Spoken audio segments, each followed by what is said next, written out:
salaamaaleykum mbokki auditeurs yi ñu ngi leen di nuyu bu baax di am mbégte di ànd ak yéen seen rajo Géo FM la 93.1 xam ngeen ne tey di bésu tabaski di bés boo xam ni bésu baalonte ak la donc ñuy profité di baalu ñëpp ak ci bés bu tedd bi di baal ñëpp di ñaan yàlla sama borom mu boole ñu ñun ñëpp baal di ñaan yàlla mbas mi nga xam ni dafa nekk ci àdduna bi nekk ci réew mi suñu borom jëlee ko fi ba nit ñëpp mën a delluwaat ci seen activité di ñaanal suñu way dawlo yi nga xam ni jóge nañ fi tam mbas mi yóbbu leen aussi yal na yàlla yóbbu leen àjjana voilà ñi nga xam ne dañu feebar te ñi ngi ci lal hôpital yi suñu borom yëkkati leen ba ñu mën a delluwaat ci seen activité donc auditeurs yi ñu ngi leen di nuyu bu baax di kontaan bu baax ci ñoom di nuyu aussi suñu mbokk internet yi nga xam ne tout le temps ñu ngi suivre en live ci Facebook bi ak YouTube bi yëpp di rafetlu liggéey bu am solo bi nga xam ne rajo Géo FM ñu ngi koy liggéey donc ñu ngi kontaan bu baax ñu ngi ci ñoom di leen jaajëfal bu baax. tey nag seen plateau spécial tabaski di plateau boo xamante ni bii dañ ko sàkk woon ndax xam ngeen ne population bi aussi lépp loo xam ne lu ñu bëgg la ñun waa rajo bi ci la ñuy dox loolu tax tey waa rajo bi. waxtaanoon suñu biir ne nañu taxawal benn émission boo xamante ni bii dëkk bi dinañ ci gis seen bopp bu baax a baax waaye loolu saa ñu ko defee suñu xel dafay daj suñu benn mag boo xam ni daf ñu jiitu ci métier bi ëpp ñu expérience ci métier bi bëgg métier bi ba noppi di nit ku disponible koo xam ni saa ñu ko soxlaa bu ñu fëggee buntam mu ëpp ñu muy Cheikh Mané donc grand Cheikh ñu ngi am mbégte bu baax dina dalal ci plateau bi vraiment ñu ngi kontaan bu baax. monsieur Yoro Guissé moom bañ naa ko ba émission si la yëngu bi maag moom ñoo ko bokk di borom xel bu sell boo xam ni saa yu waxtaanee nit ñi jëlee ci njëriñ donc monsieur Guissé yow aussi ñu lay remercier bu baax sa disponibilité ndax xam nañ ne tey journée bi xat na asamaan si xiin na mais may nga ñu ko donc aussi ñu ngi lay wax merci bu baax a baax. sama naataango bii di Abdallah Camara moom it souvent damay wax ci moom ndax dama ne tey jii bu ko neexoon mu jël casquette sëriñ bi sol ko mais casquette taalibe bi lay jël da ngeen di nekk si terrain bi sax mu jël la jiitu la ci liggéey boo xam ne xëy na sax moo la ci ëpp xam-xam donc Abdallah ñi nga am mbégte bu baax a baax di bokk yow plateau bi fas yéene gérer émission bu mu mel nii di nuyu nag suñu caméraman yi Malick yor live bi ci Facebook bi Badal Baro yor caméra bi ci YouTube bi donc di gërëm bu baax suñu technicien Yéri Ndiaye nga xam ni voilà il n'a ménagé aucun effort pour jàppandi liggéey bi vraiment di ko rafetlu bu baax a baax. tey nag dañuy bàyyi Cheikh mu nuyoo ba noppi balaa ma ñëw ci contenu émission bi donc grand Cheikh ñu ngi lay nuyu di la dalal bu baax a baax sa kër Cheikh Mané ñu ngi lay nuyu. voilà donc Pape jërëjëf maa ngi lay fay di kontaan bu baax ci invitation bi. macha allah mu nekk nag bés boo xam ni boo ci invité dafa war a ñëw parce que plateau spécial tabaski te ñun ñëpp ñu ay jullit donc maa ngi kontaan bu baax ci invitation bi di nuyu di nuyu waa studio bi ni ma ko bokkal sama jarbaat sama sëriñ dala maa ngi koy ziar bu baax nuyu monsieur Guissé un homme de culture. yoo xam ni kenn dootu ko présenté. di nuyu les caméramans DJ Yeli. avec kii nga xam ne depuis tout le temps on est ensemble ci rajo bi. di nuyu ak seen initiative yu rafet yi Papo donc di nuyu ñëpp di leen jaajëfal di baalu ñëpp di baal ñëpp ñaan ñu feete ko ay déwéni déwén quoi di ko ni di def des plateaux spéciaux yu mel nii jërëjëf Pape. jërëjëf grand Cheikh monsieur Guissé yow tey ñu ngi lay nuyu bu baax. jërëjëf Pape ñu ngi nuyu auditeurs Géo FM yëpp di sant yàlla ci fetu tabaski bi man nag franchement je suis très content ndax nga plateau bi. D'abord, il y a Cheikh Mané, vraiment, un monument, quoi, machallah. Machallah, je l'ai côtoyé, non, c'est exceptionnel, machallah. Va parler des artistes. Non, tout compris, tout. Franchement, Cheikh Camara aussi, personne de ressources. Vraiment, Papio, vraiment, tes émissions, la ville en a besoin. Mais Cheikh m'a demandé toujours, quelqu'un peut être fier de sa radio. Absolument. Mais de sur Géo FM, mais tu n'as pas. Mais voilà qui se différence avec les autres organes. Donc, quelqu'un peut être fier de sa radio. Absolument. Di kontaan nag ci Yeli super gars. ñoom Malick ñoom Badou vraiment on est très content. équipe bi mën nga ko bu baax Abdallah Camara yow it sëriñ bi wala animateur maa ngi lay nuyu. macha allah salaamaaleykum mbokku auditeurs auditrices yi déglu seen rajo 93.1 Geo FM ñi ngi nuyu ñëpp di leen ziar bu baax a baax comme ni nga ko waxee rek Pape Ndiaye dañu nekk si bés bu sell muy bés bu gën a màgg ci bésu diine l'islam muy tabaski di si profité rek di baalu ak ñëpp ñi nga xam ne rek ñi ngi ñuy déglu parce que ci rajo la ñu nekk. des fois mën nga wax loo xam ne mën na heurter nit wala am ku ci gis boppam. occasion la it ñun ñu mën a profité rek baalu ak ñëpp ñi nga xam ne rek ñi ngi ñu doon suivre. te di leen baalu ak aussi bu baax.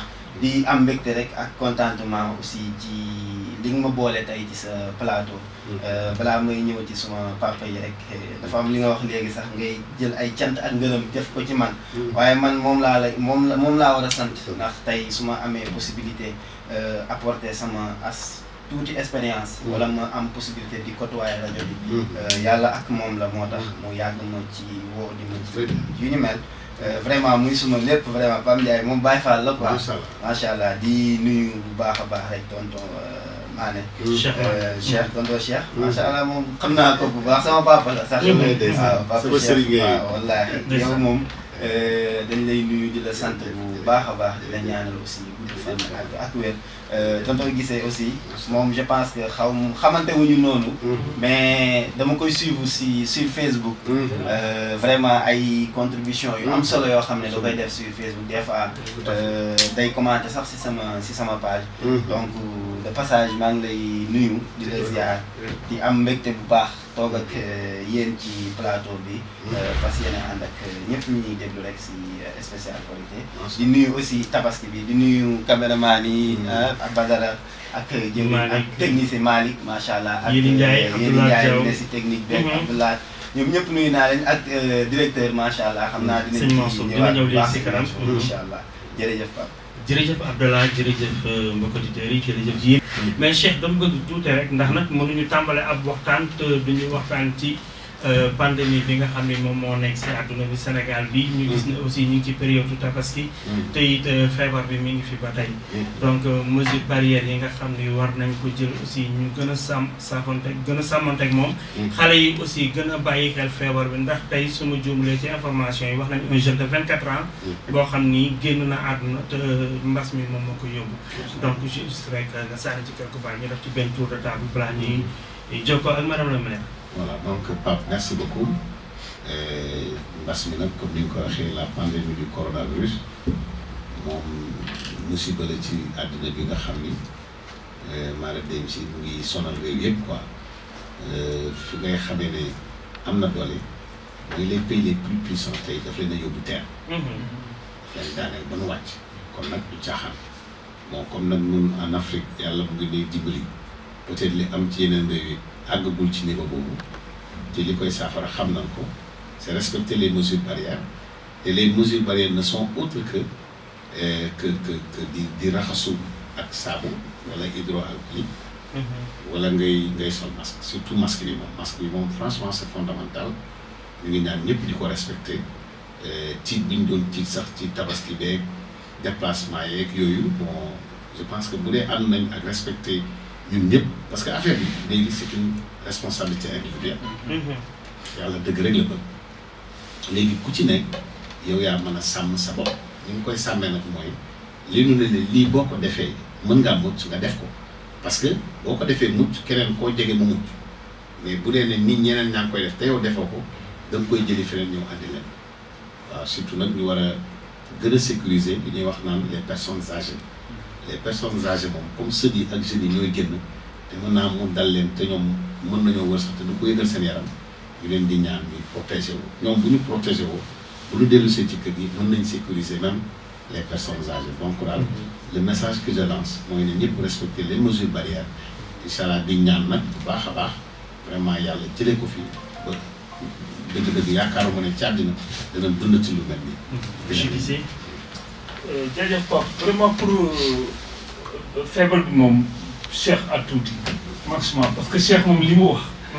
boo ci ajouté yu répétition lay wax il a vraiment cerné le problème. wax recommandation yëpp. xanaa di ajouté rek ne xam nga ñun Sénégal li ñu sonal mooy dañ naan l'enfer c'est les autres quoi. ñun da nga naan kii du ma dal lii daal ñeneen ñi lay dal. kooku ci bopp nit la doomu adama bon yàlla boo ñu mooñaalee loolu quoi yow da nga non non affaire daal du ma dal loolu ngay def sa xel keneen lay dal. tout à fait mais Cheikh Atou di quoi. mais c'est que dafa fekk ne mag ñi aussi bon parce que peut-être risque bi am na ci xale yi mais ci mag ñi bon si la gën a ëppee. donc foog naa ne foofu aussi am na appel boo xam ne war nañ ko mën a lancer jeunes yi ñuy sóoraale mag ñi aussi parce que un jeune mën na dund ak feebar bi te du ko sax xam. donc bul toog dara dalu la nga ne feebaru mais nañu respecter les mesures barrières après macha allah. waaw macha allah Pape ñu respecter les mesures barrières yi nga wax comme ni ko tonton Cheikh waxee rek man xam naa comme wax na lépp bu ma ñëwaatee foofu rek day doon répétition. mais man jàngat bi ma am ci loolu mooy est-ce que réellement nit ñi gëmati nañu feebar.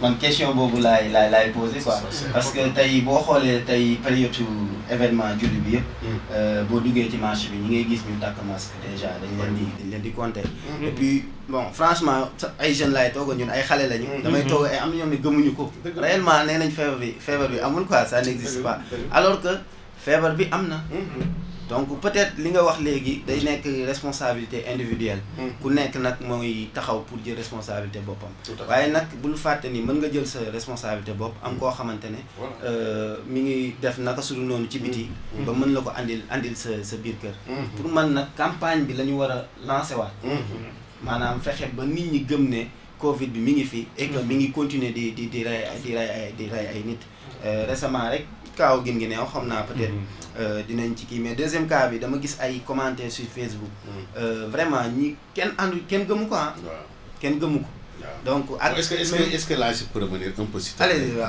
deuxième cas bi nga deuxième cas bi il y a eu erreur de communication parce que d'ailleurs vous me donnez l'occasion ma leeral ko fii Ismaïla de la RTS ngin ngi neew la dégg Ismaïla bi ñu jotee note bi mu ngi may dégg mu ngi toog foofu di ma dégg bi mu ko jotee il a posé la question au médecin chef woo préfet laaj ko ne ko est-ce que cas deuxième cas bi ñu wax c'est avéré médecin bi ne ko y a pas de cas ak Guinguinéo ndekete waa ji c'est un Guinéen qui vit à Mbour il est testé à Mbour foofu la nekkee positif mais quand vous écrivez Guinée comme le commencement de voilà le début de lettre boo defee Guinée alors on met point boo ñëwee ci machine bi copier-coller ça vous donne Guinguinéo parce que Sénégal n'est pas Guinée donc quand vous avez Guine alors tu penses que Guinguinéo la donc erreur de communication bi noonu la def d'ailleurs Isma a rappelé le ministre Isma m'a dit qu'il a rappelé le ministre wax ko le ministre malheureusement ñoom ils reviennent pas sur le communiqué mais waroon nañ ci ñëwaat xamal ni ils ont eu erreur de communication parce que deuxième cas bi avéré je pense que ñi ko waroon a wax it les voix autorisées wax nañ ci donc ça c'est bu ma donné l'occasion ma ñëwaat ci bu baax donc voilà mooy vraiment mooy li ñuy wax léegi rek moo tax waxtaan bi am solo vraiment occasion la te yow yaa gën a placé wu pour mën ñu jox li nga xam ne moo di information boobu kon di wax rek suñu mbokk ñi nga xam ne ñi ngi ñuy déglu ñi ngi ñuy suivre loolu erreur de communication la woon mais n'empêche feebar bi mi ngi am ba tey mi ngi exister voilà donc xam naa sax peut-être ñu am occasion bu ñu waxee mais pourtant nag erreur yooyu li muy yàq moo ëpp li muy defar parce que aussi nit ñi dañuy dem ba en fait dootuñu ko gëm quoi te loolu aussi boo amee mais nañ taxaw leeralaat ko population bi mën a comprendre mooy li may wax rek mais kenn ngi ne bu ñu ko fi waxee te yow gisuloo ko bi aussi da ngay dem ba tu te poses des questions dafa am benn doguma la sax dafa am benn chronique bu ma ci defoon sama page Facebook ma ne y a 3 Covid au Sénégal Covid peut-être Covid-19 Covid politique ak Covid business donc comme que affaire bi am na business am na politique Covid-19 bi ci boppam dañuy dem ba duñ ko alors oui posé nga ko question bu am solo yéeli bu préfet duggaatee rek nga joxaal ñu ko parce que nag tey Covid bi fi mu toll nii vraiment ak tabaski bi man geste barrière man vraiment gisatuma gars yi respecté ko biir marché bi même xale yi sax léegi dañuy dem di ñaari déwénal xale yi sax ñu ngi dem di ñaani déwénal donc cela veut dire que ne mesures yi nga xam ne gars yi ñu ngi ko doon respecté doon ko bàyyi xel fi mu toll nii commencé nañu laisser des conséquences yi nag man laay xalaat. Cheikh voilà bon loolu moom je pense que ñëpp ci tiitan bon maa ngi doon waxtaan ak benn médecin. te gars yi mënoo leen fay julli ji. suma xarit déedéet bon le ministre sax loolu la bëggoon. mais xam nga moom comme moom Dakar la nekk bu tëbee ne ngeen bañ a julli ji. nit ñi dañ koy jëlee nee na alors que moom. fi mu ko teg. mooy bëgg rek nit ñi sàmmante ak loolu waaw parce que xam na ni tabaski feet la ku sañoon si sa biir famille nga koy defee mais comme ànd na ak pandémie le ministre ci sens boobu la waxee am na nag ñu naan ko yow li nga dëkk Ndakaaru moo tax nga waxee noonu non man gisee wu ma ko noonu. man dama jàpp rek ne moom bu dul woon pandémie bi foog naa dana encouragé nit ñi sax pour ñu dem retourner seen i famille julli. donc loolu daal bëggoon naa quand même nit ñi di bañ di par exemple quand bu kilifa waxee. ñu bañ ko yóbbu ci benn côté bi. mais tout le monde reconnaît ici au Sénégal quand même bu dee yàlla dëgg rek la bëgg que même s'il y a eu des erreurs de communication pour man contenu bi moo am solo contenu bi mooy lan. mooy le virus existe. la maladie existe. te ku def lii yàlla mën na la ci sutural mais nanu ko def. donc c'est vrai que des fois du ñàkk des erreurs de communication de par l'État de par tout le monde donc loolu nag toog waxtaan lu mel nii rek moo ko fi mën a jëlee quoi. je gisais. voilà gis nga Max Cheikh. vraiment dañuy. comme par télépathie dañuy jokkoo ci question yi. non oui ma gis nga li mu wax xam nga yow tu me connais très bien. xam nga man gars yi je ne suis pas de leur bord. mais il faut aussi comprendre le ministre. c'est ça. mais lan la bëgg ñu mucc. donc ministre bi dafa bëgg ñu mucc rek. il faut le comprendre. bon comme nag dafa bëgg ñu mucc mais noonu la mën a raisonner na ñëpp toog seen kër. absolument. ah mais Pape yow tu veux sauver les gens. mais tu dois les obliger ça à rester chez eux. bu demee ba métti nag. gisoo comme par exemple confinement beeg yëpp. mais c'était pour sauver les populations rek. bi mu demee ba métti na gars yi protesté ñu deltu gannaaw. mais y a rien de honteux. et puis ce n'est pas un reniement. te Cheikh. ku nekkoon seen place. noonu ngay def parce que objectif mooy ne nit ñi sauver. vraiment j'étais saisi quoi. mais aussi lu gars yi wax rek nga critiquer c'est pas ça man tu me connais xam nga je ne suis pas de leur bord. mais bu ñu defee dëgg nag nga reconnaître ko. tout à fait. c'est la maladie benn ennemi la ñu am muy feebar bi. waaw ennemi boobu nag moom la ñuy combattre. et monsieur yow gisee pour vous appuyer. fii amul benn agent sanitaire. je vous parlais des médecins. yu tiitul. parce que dama ne ko après ban jour mooy baax. 15 jours après mu ne ma d'ici 1 mois. kon donc ñëpp fi mu ne nit ñi ñëw nañ tabaski. mais d'ici 15 jours 30. ci la ñuy xam exactement ba xam nag yàlla dimbali nañu ba. tubaab kàlla amul. wala nag gars yi dañuy tëdd. waaw Cheikh xam nga foofu aussi Cheikh lan mooy problème. gars yi couvre-feu beeg marché yi ñu doon tëj ak yëpp mesures yi ñu jëloon yëpp. bi ñu jekkee arrêté mesures yooyu ubbi transport bi. ñu bëri dañ ne woon d'ici 15 jours 20 jours Sénégal dafay fees dell. c'est que loolu psychologie nit ñi dafa nekk seen xel quoi. léegi bi ñu demee ba ci biir. gis na malgré que cas yi augmenté na. mais pas comme ni ko xalaatee woon loolu aussi bon tax na ñu ci bëri dinañu foog ne gars yi bon. c'est que dafa foog te waat mais nit ñi dañu war a xam ne. lii lu fi nekk la. ñun boo nekkee xale. bu la sonalul aussi mais say parents ñi ngi ci kër gi. te ñoom aussi dañoo soxla protection. tout à fait yow waroo nangu feebar bi jaaree ci yow. tout à fait ngir dem ci say parents mais c'est que foofu noonu foog naa ne. sensibilisation bi côté boobu communication bi yëpp côté boobu la war a gën a doxee. nit ñi nañu yee xale yi mooy. gouvernement bi bu ci waxul sax dans ce sens mais yéen parents yi woo leen seen doom ngeen waxtaan ak ñoom expliquer leen parce que tey amul benn xale bu nekk si kër xale yëpp a ngi ci mbedd mi mais bu ñu jógee ci mbedd mi ci kër yi la ñuy dellu loolu mooy coow mais Pape dëgguma la mais xam nga Cheikh Sénégal raay bi moo ëpp ak masla bi xale yi dañ leen war a tenir benn langage cru xam nga noo koy wax da ngaa booy feebar bi day ñëw ci yow du la gaañ mais da nga dem wàllu ko sa papa wala sa yaay mu dee voilà ci digg bi ngay jaar c'est ça ci digg pour le motiver nga ne ko yow day jaare ci yow dal parents yi ñu romb 65 ans mën na am ñu dee kan moo leen rey yàlla moo leen rey mais mi ngi ko jaarale ci yow kooku xale boo ko wax mu tiit neex a waxal mais tant que dugguñu ci détail yooyu ça va être difficile xam nga complexité jaar ci digg bi Cheikh xam nga gisee complexité feebar mooy li tax mu gën a doy waar mooy warul a fekk ak pathologie mooy benn feebar dafa am feebar yoo xam ne ay diabète de type 2 ñoom ni ñu koy waxee